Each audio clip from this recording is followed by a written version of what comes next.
In this video, I'm going to share the details on how I made this winter snowy scene from a stamp image that is actually a summer scene. I will explain the reasons for my choices to do it just so. Last year, when I was playing with paper strips, mainly trying to see what I could possibly do with Christmas wrapping paper scraps, I arranged these backgrounds. The creams and burgundy colors had a vintage vibe, so I wanted to create a sort of a vintage scene, and particularly a winter snowy scene. Snowflakes falling, whispering winds, cold winter mornings, the season begins. The building of memories, the hanging of lights, the love and the laughter ring through the night. All of these things are special indeed. And through the eyes of a child, we hope and believe. With Santa on his sleigh, flying reindeer lead the way. What a joyous holiday! This is Christmas to me. Kissing under mistletoe while we watch the children grow, making memories all their own. This is Christmas to me.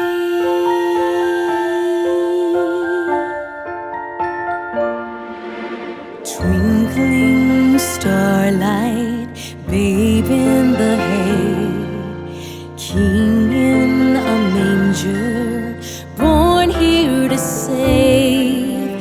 Heavenly angels look from above, telling their story, knowing his love.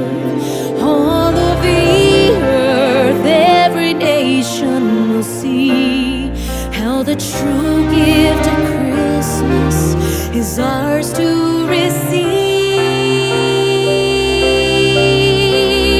Hear the crying of the skies, angels praising the Most High. Peace and glory fill the night. This is Christmas to me. In a stable lies the man, the Messiah and the Lamb. Such great love in little hands. This is Christmas to me.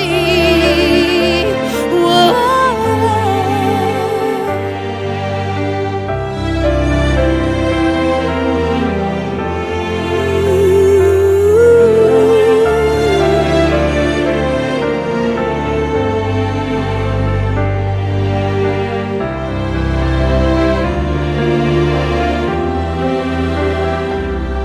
Hear the crying of the skies, angels praising the Most High.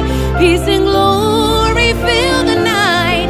This is Christmas to me. In a stable lies the man, the Messiah and the Lamb. Such great love in little hands. This is Christmas to me.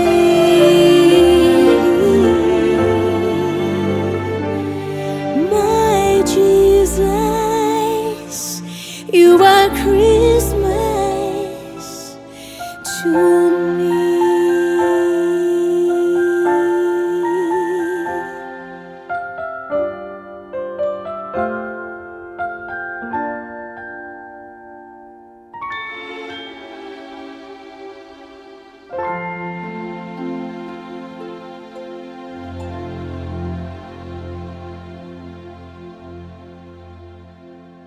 The first card I did, I colored the barn with colored pencils. I was thinking that on a snowy day the colors would be muted, so I colored the barn very lightly. But I was not completely satisfied with that card. I liked the overall design of the card, so while I thought on that, I prepared the rest of the cards. I chose to use a light brown ink to stamp the image of the barn. If I had used black ink, the image would be far too dark to create a snowy scene. This lessened the details of the image, which would help me, but it still needed just small touches of black ink in specific places to enhance the image. So I used a micro marker size 05 to place those details. My eyesight is failing, so focusing on those tiny details are a challenge to me. So I needed to use a magnifying glass to see the little details of the image and the tip of my pen. I started by outlining the frame of the roof. For the two cupolas on the top of the barn, I only traced the left side, the shadow side, just enough to distinguish them from the sky. For the side of the barn, I colored in the windows because they would look dark anyways. The stamp image had a door there in the corner, but I simplified it to just a row of windows. Seeing from the side, the windows are very narrow, just a thick line. They should get progressively longer towards the front of the barn and shorter towards the back of the barn for perspective. For the bushes, I roughly outlined the left side and the undersides of the bushes because that is where the shadows should fall. Where the building meets the snow on the ground, I just dotted a line. My outline on the bushes is not a solid line, but also a dotted line. Remember, I'm trying to avoid using too much black for my wintry scene. I want the path to look like a shoveled path, so the left side facing the viewer is just a dotted line. For the bank side, the right side where we see the bank, I made the line a little thicker to indicate snow piled up a bit. Notice it's not a straight line, but it's a ragged line, as shoveled and piled snow would look. On the silo, I only marked the left side, again, the shadow side. I tried to make the right side very light by gently touching the right side without making a heavy or solid line. For the tall tree beside the silo, I added a few shadowy areas with sort of a squiggly dotted line. Not even a line, really. I keep my pen bouncing. Sometimes a single dot, other times a short little squiggle, without overwhelming the tree with too much darkness. For the barn doors, it would have been nice to have white trim, but the space was so tiny. I decided to treat the trim on the door itself as black painted strips, so I filled them in with black. I will keep the outside frame of the door white.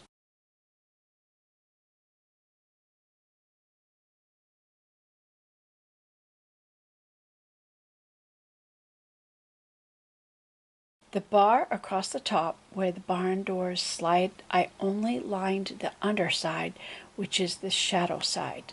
Later I will put some frosty snow on the top.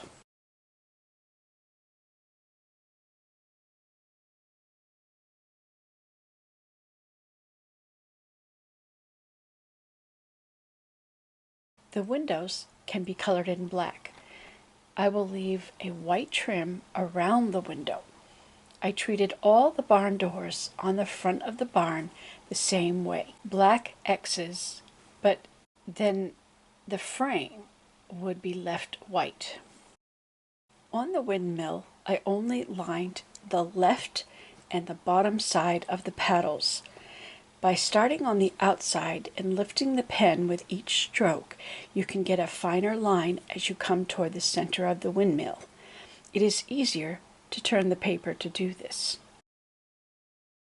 There are more lines on the legs of the windmill than what I am trying to trace, but I'm simplifying the image to give it the impression of what it is, and you probably can see that I'm not exactly on the line. It's okay, it won't even be seen. I know it has crossbars and a ladder, but again, I am simplifying those details and doing what is easiest for the size of my pen and the small space in which I am working.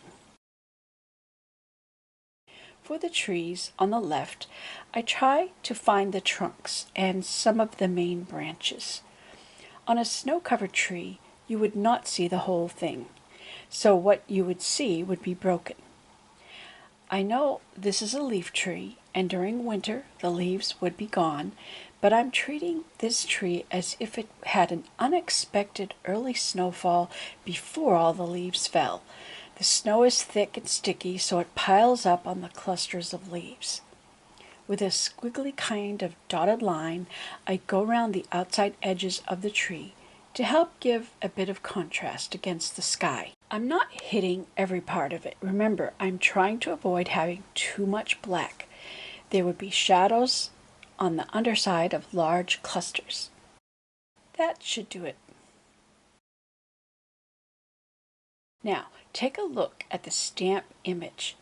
You could see that if I had used black ink, how much darker the whole image would be. That's the reason I chose not to use black ink. I probably would not even use black ink if I wanted it to be a summer scene. I might choose blue ink instead, because then the blue would help create shadows in green leaves. And if I wanted the summer barn to be red, the blue undertone would translate as purple shadows, which could be very effective on a red barn.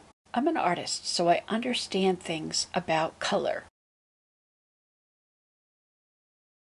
Blue under green would just translate as a darker green, a shadow. Black is often much too dark for a realistic image and can ruin the stamp image if you are a realist, as I am. See, my inked drawing has much less detail in it, which helps me to translate this summer image into a winter scene. I already told you I wasn't happy with my first rendition of this barn when I did it in colored pencil, so this time I chose to go bold with markers. A dark red barn would contrast far better against the white snow. Actually, my paper is not even white, it's a cream color to match the colors of the paper backdrop that will frame this image. The cream makes the whole card appear to be vintage. White too bright, too clean, and too new. So I chose to use cream colored paper as my base. I also used cream colored envelopes to send my cards in. I used bright red, true red, for the fronts of the buildings and a darker red, poppy red, for the shadow side of the left sides of the buildings. This is one of the first that I did with markers. I did get better with each card. I tried my best to maintain white frames around all the windows and doors by not coloring so close to the black inner window pane. I'm using the thick side of the marker, but not pressing all the way down, trying to use just the very tip with a light touch for a thinner line. If you're not comfortable working with markers, I would suggest using the thin side to trace the outside of the frames and then coloring the smallest places. Again, on the top cupolas, I only colored the left side of them, the shadow side. I left the right side uncolored as they would be hit by the light. It's okay if the light side edges are lost. It will still translate as cupolas on the top of the roof. Think, all shadows should be on the left side and the underside of things for this particular stamp.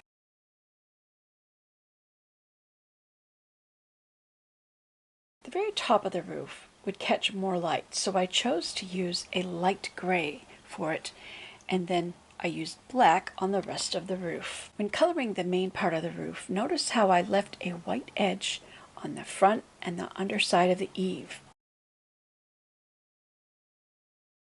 It's all about the effect, or creating the illusion of reality. We can't be exacting all the time, especially working in such tiny little spaces. I may have accidentally colored in a portion of the frames. With markers, you cannot control the color as well as you can with pencils. So I switched to colored pencils for a gray to lightly shade the left side of the silo and some snowy shadows in the trees, bushes, and the ground.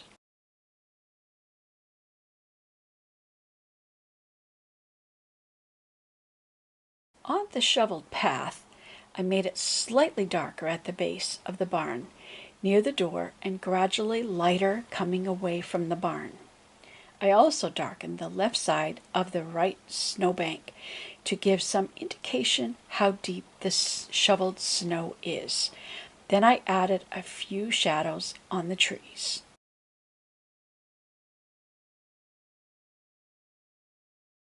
I always like to check my work to see how it's coming together during the creation process. Yes, the dark red barn looks so much better than my first rendition, and it's very striking contrast to the snow effect I wanted.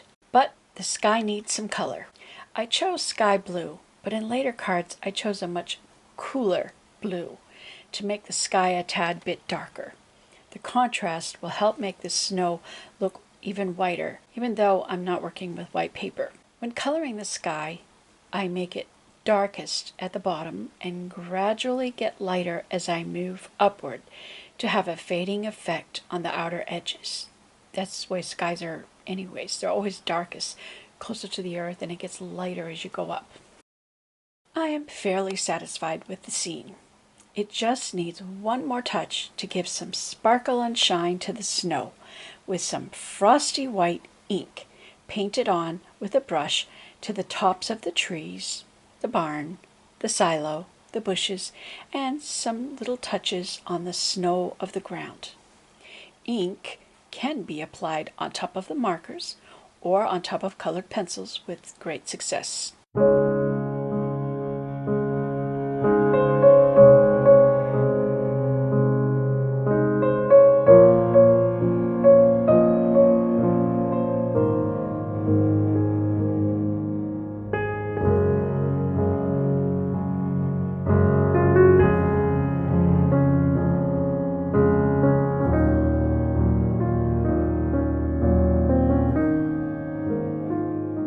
All highlights should be on the top and right side of this image.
Something from this detailed tutorial and that it will help you in making your stamped images look even better. Thanks for watching, and thanks for becoming a member to help support this channel.